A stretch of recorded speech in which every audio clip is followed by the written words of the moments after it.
사울은 바울 때에 그 비교를 설명해 주고 있잖아요. 내가 사울이었을 때 나의 삶이 어떠했나. 그러나 그가 부활하신 예수님으로부터 부르심을 받고, 그리고 선지 아나니아로부터 안수받았을 때 성령 받았다. 사도행전은 그 말씀을 하고 있거든요. 성령 받은 바울과 성령 받기 전에 사울, 비교가 되잖아요. 사울이었을 때는 before Christ, 사울에게는 하나님의 아들이 오시기 전이라는 얘기. 그러나 하나님의 아들 예수 그리스도의 부르심을 받고 그가 아나니아로부터 안수받을 때 성령 받고 나서는 이제는 부활하신 예수님을 만난 그 이후의 삶이다. 그것을 AD라. 개인적으로는 BC와 AD가 어떻게 갈라지는지를 성경은 설명해 주고 있어요. 그럼 나는 아직도 BC에 살고 있나?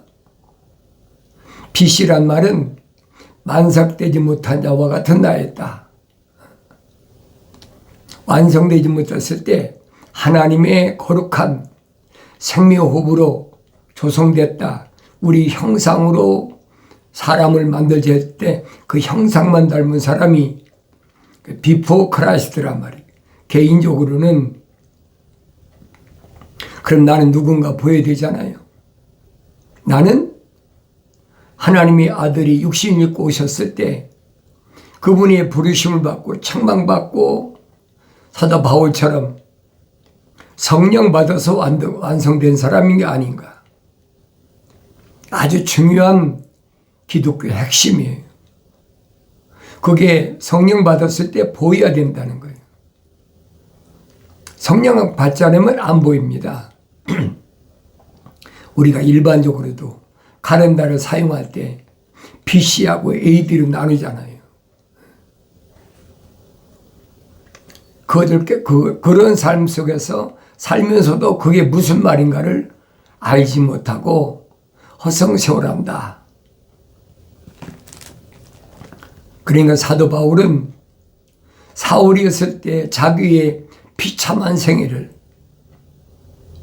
아시아와 마게도니아 지역에 있는 자기와 같은 처지에 있는 사람들을 찾아다니는 거예요. 만삭되지 못한 자와 같은 나였다. 하나님의 형상만 닮은 사람들만 찾아다니는 거예요.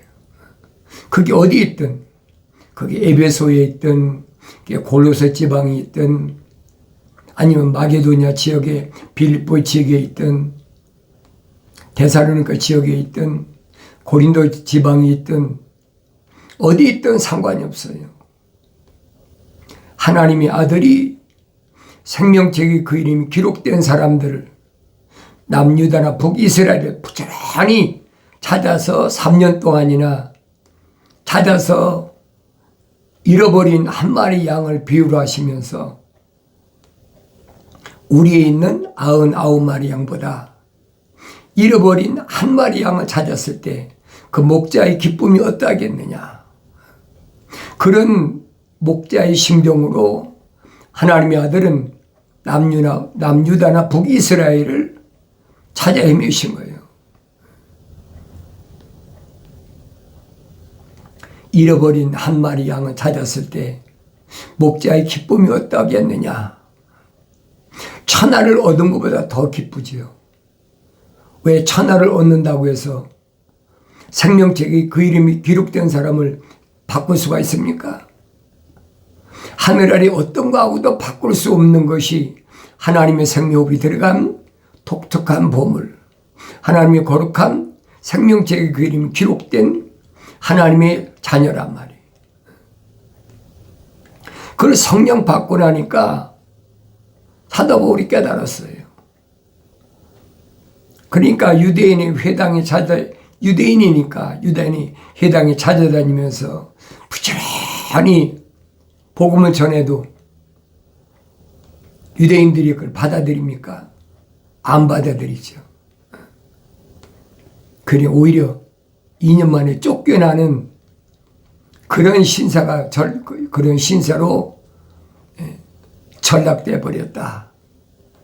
그래도 거기에서 하나님의 거룩한 사랑의 생명이 들어온 사람들 몇몇을 데리고 나와서 글방이라는 두란노 소원에서 1년 동안을 그들을 계속해서 말씀으로 양육했다. 나중에 사도 바울이 로마로 붙잡혀 갈 때 그때 에베소에 있는 그 장로들이 바울을 만나러 나오잖아요. 그 몇 사람이나 되겠어요. 그러나 그 한 영혼이 천하보다 귀하다는 거예요. 그런 마음이 그 선한 목자의 마음이에요. 네, 그런 마음으로 복음을 전하는 사도 바울이나 사도들이 성령 받은 사도들이 그까지 하늘 아래서 돈 몇 푼 받으려고 그런 어리석은 그 핍박은 말도 못하지요. 그거 아니란 얘기예요. 그래서 하나님의 아들이 선포하신 말씀이 그거예요. 싹구는 목자가 아니다. 하늘 아래 싹군 아닌 목자가 몇이나 있습니까? 여러분 주위 한번 둘러보세요. 순수한 하나님의 말씀을 전하는 사람이 몇이나 되나? 사람이 듣기 좋아하든 듣기 싫어하든 상관이 없어. 하나님 말씀을 선포하는 거니까 상대방을 설득시키는 것이 아니에요. 그래서 사도 바울이 설명하잖아요. 내가 사람의 어떤 듣기 좋은 말로 설득시켜서 내가 설교하는 것이 아니다. 내가 말씀을 전하는 것은 성령의 능력으로 성령께서 내게 외치라고 말씀하신 그것만 너에게 외친 거라는 거예요. 설득력 있게 너에게 설교하지 않는다는 거예요. 오늘날은 어떻게 해요?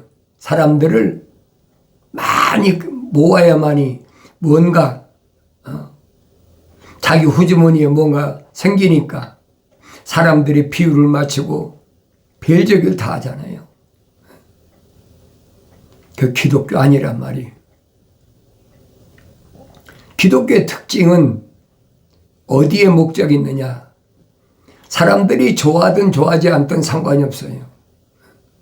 구약의 선자들처럼 말씀만 외치라는 거예요. 선포하라는 거예요. 그 선포하면 들을 사람은 듣지요. 듣기 싫은 사람이 듣겠습니까? 네, 그래서 항상 여러분에게 말씀드린 그거예요. 예수 믿으시오. 천국 갑니다. 그런데 만약에 예수 믿으면 여러분 부자 되긴 틀렸습니다. 여러분 예수 믿으면 몸 건강하긴 틀렸습니다. 그러면 여러분 예수 믿겠다고 나온 사람 몇이나 될 것 같아요. 제가 여기 한인마트에 이제 토요일 날 되면 제일 많이 나와요. 그 말씀 선포하는 사람들이 예수 믿읍시다. 예수 믿습니다. 얼마나 좋아요. 왜 믿어야 되는지를 그걸 몰라. 그러니까 내가 늘 말씀드리잖아요. 호객행 위에서 나온 거예요. 이게 불쌍한 거예요. 너무 불쌍한 거예요. 그 내가 그들에게 이런 카드를 나눠주면서 예수 믿는 게 뭔가 성경을 잘 성령 받고 읽어봐라. 그럼 의아해가지고 어리뻥뻥해가지고 자기도 예수 믿는 게 뭔지 몰라. 그냥 예수 믿으면 부자 되고 건강하고 예수 믿으면 하늘 아래서 복 받는다. 철학에서 복 있잖아요. 철학에서 복은 뭡니까? 내 육신이 하늘 아래에서 풍성하게 되는 것, 그걸 가르치고 있잖아요. 그건 그리스도 따른 게 아니라는 거예요. 사도 바울이 얼마나 확실하게 설명합니까? 그건 사람의 전통을 따른 것이고, 그건 노략질하려고 만드는 것이지, 그건 그리스도 따른 게 아니라라고 사도 바울이 정확하게 설명해 주고 있잖아요. 그 성경 구절을 안 읽었나? 읽었지요. 읽었어도 그냥 지나가 버리는 거예요. 그게 무슨 말인가 모르는 거예요. 2000년 전에도 하나님의 아들이 선포하신 말씀은 뭘 선포하십니까? 영생은 이것이니 그 사람들이 유일하신 참 하나님의 아버지와 아버지께서 보내신 예수 그리스도를 아는 것이라. 참 하나님의 아버지, 그는 유일하신 분이다. 한 분밖에 안 계신 분이다.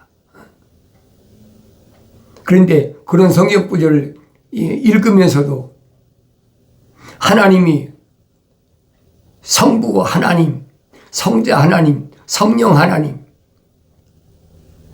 하나님 아들이 증거하신 말씀은 그건 거짓말이죠. 아버지와 아들이라고 분명히 갈라서 증거해 놨잖아요. 속지 말라는 얘기예요. 속지 말한다고 안 속습니까?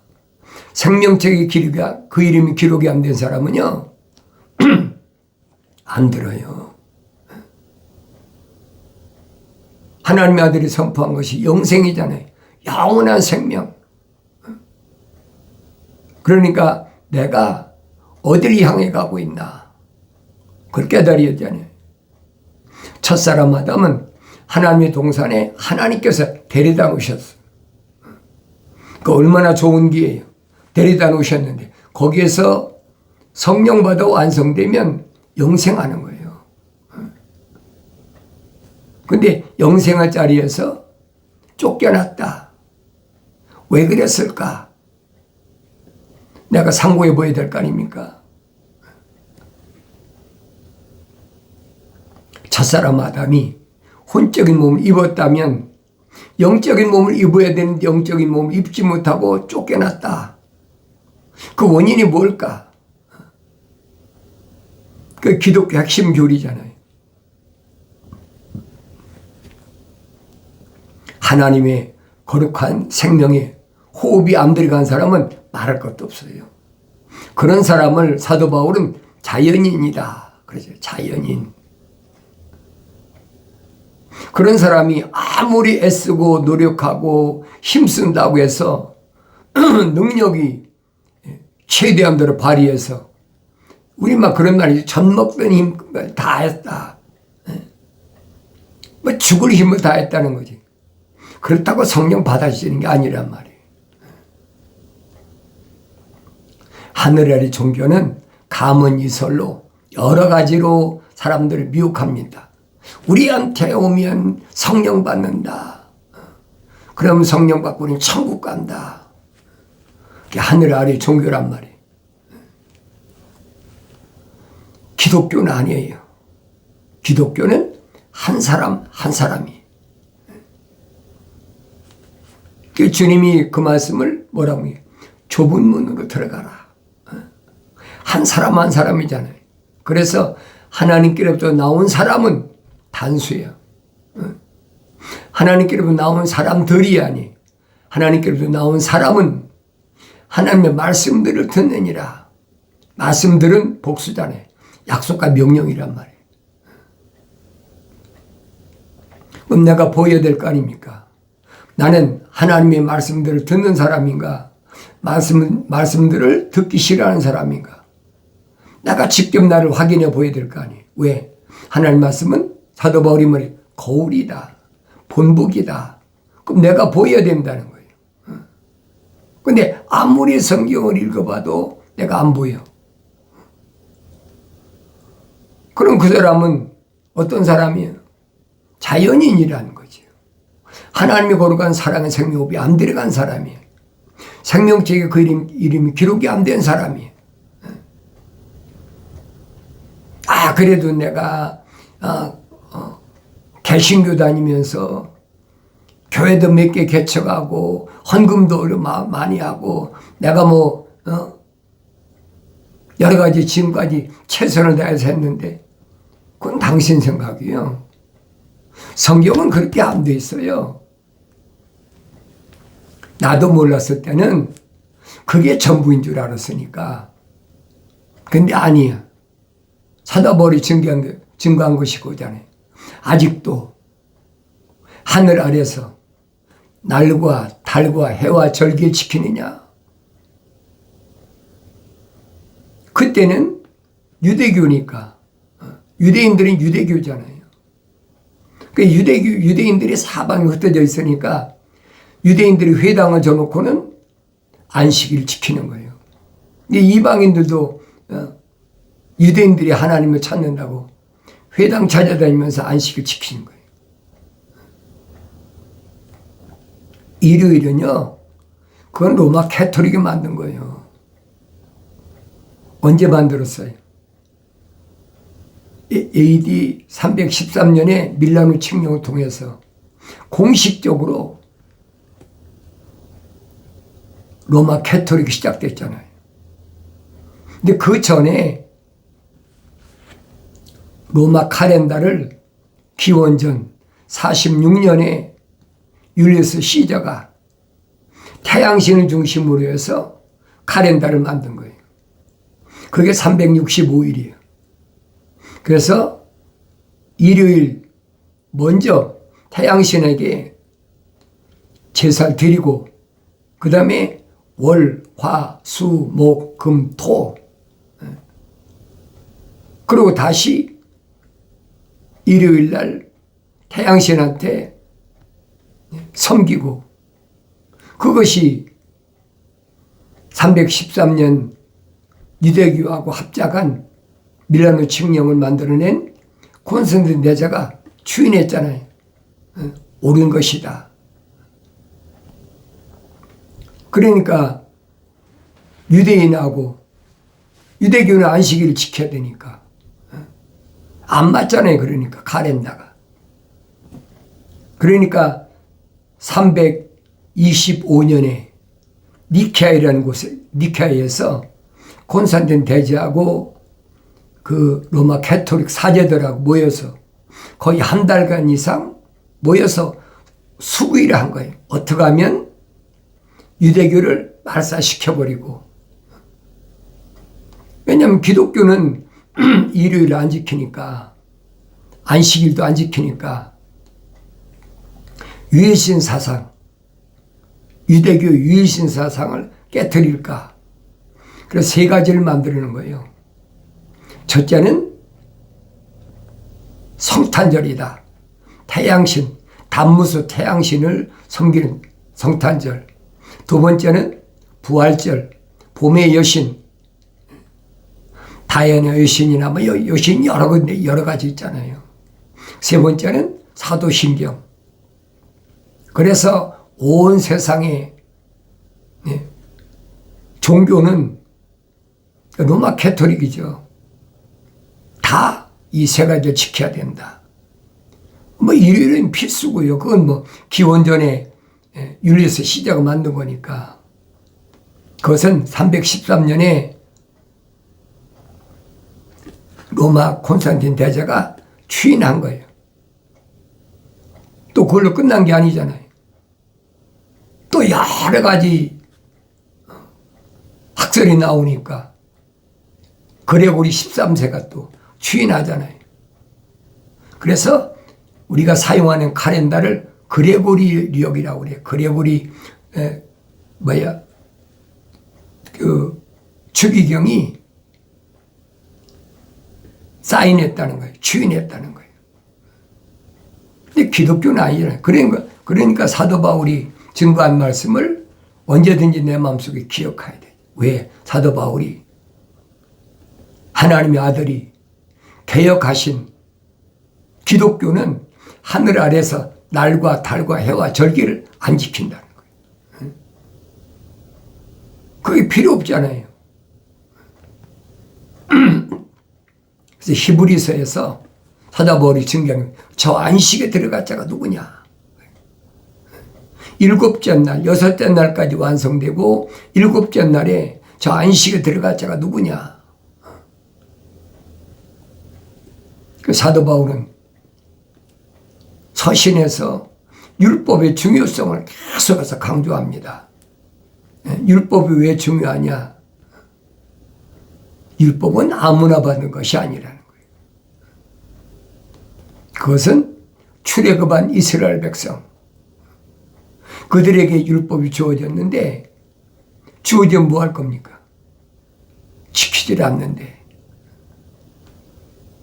그러니까 이스라엘 백성, 유대인들은 자기들이 아브라함의 후손이다, 그것만 가지고 앞세우는 거예요. 그러니까 사도 바울이 갈라디아적으로 2번씩이나 갔는데도 그렇게 오른눈을 빼줄 만큼 그렇게 잘하다가도 또 금방 사도 바울이 떠나고 나면 유대교에 있는 사람들에서 안식일 안 지키면 안 된다, 계명의 안식일 지키라고 그랬다.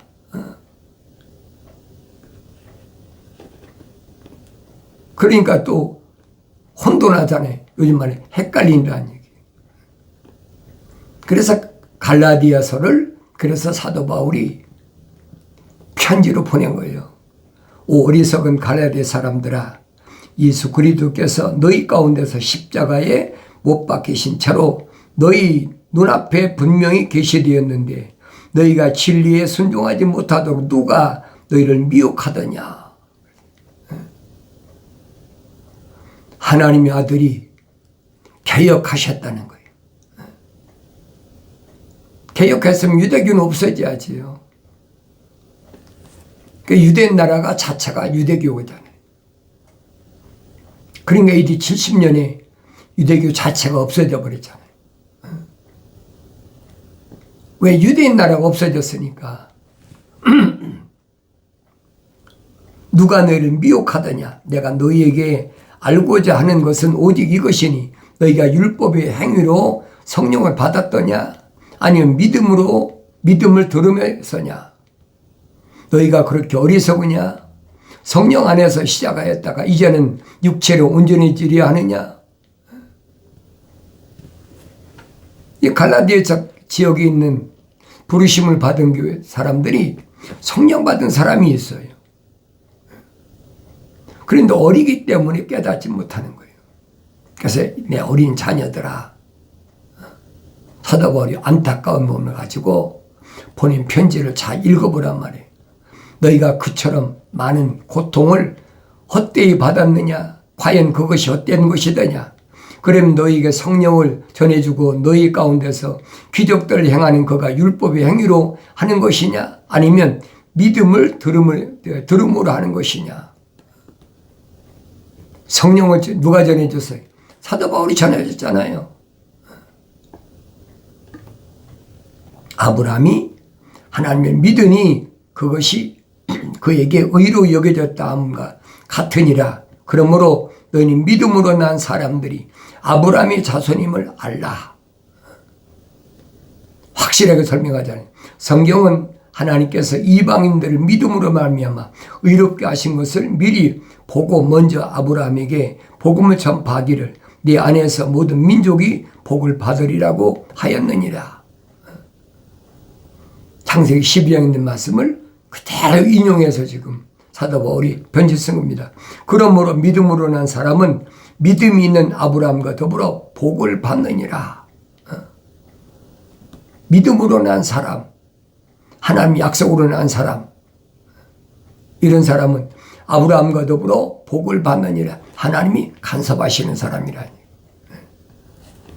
율법의 행위로 난 자들은 누구든지 저절에 있느니라. 기록되기를 행하도록 율법책에 기록된 모든 것을 계속해서 행하지 않는 자가 누구나 저주를 받느니라고 하였습니다. 따라서 하나님 앞에서 율법으로 의롭게 된 사람은 아무도 없다는 것이 분명하니 이는 의인은 믿음으로 말미암아 살리라고 하였습니다. 율법 앞에서 누가 온전해지겠어요? 613가지를 내가 늘 말씀드리잖아요. 계명은 10가지지만은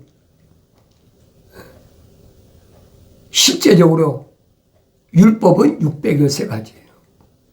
613가지 율법 앞에 누가 나는 율법에 해당이 안 된다고 할 수 있겠느냐 이 말이에요. 그러니까 하나님의 아들이 오신 거라는 거예요. 죄라는 걸 깨닫게 해주니까. 율법은 믿음에서 난 것이 아니라 그러나 이를 행하는 사람은 그 안에서 살리라고 하였느니라. 율법이 뭔가를 알아야 돼요. 그래 성령 받으면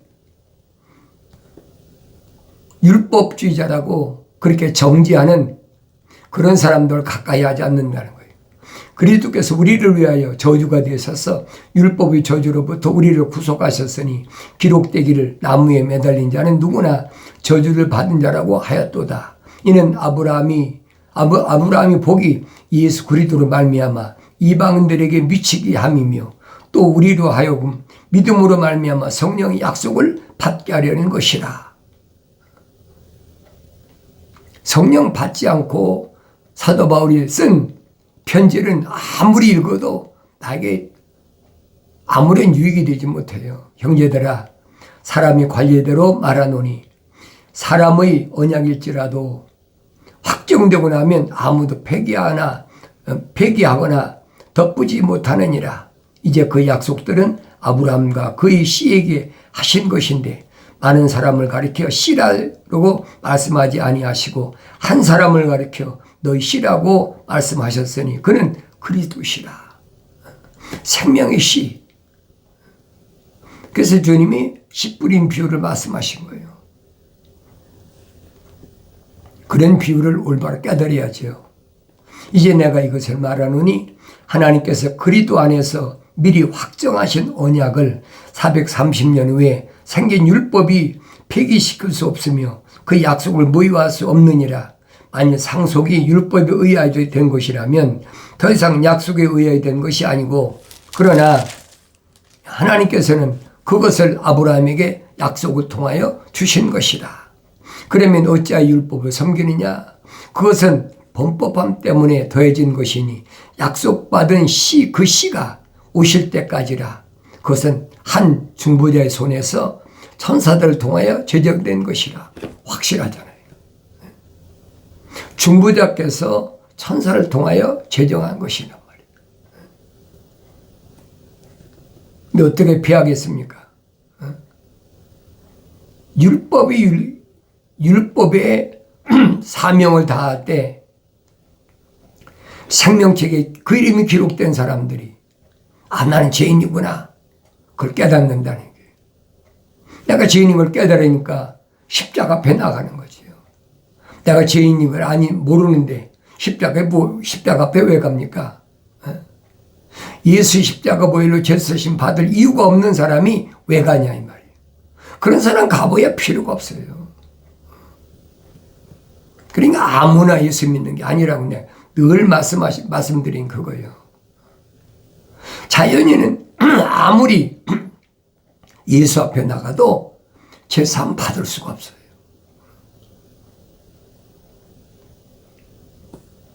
이제 중보자는 한 편만의 중보자가 아니니라.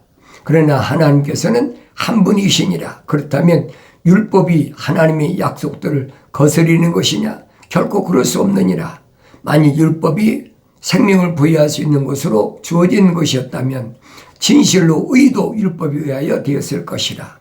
그러나 성경은 모든 것이 제 아래에 있다고 단정하였으니 이는 예수 그리스도를 믿음으로 말미암은 약속을 믿는 사람들에게 주려는 것이라. 예수를 왜 믿는지를 내가 알아야 되죠. 율법이 없이는 예수를 믿을 수가 없어요. 그래서 계명을 첫째로 꼽아야 돼.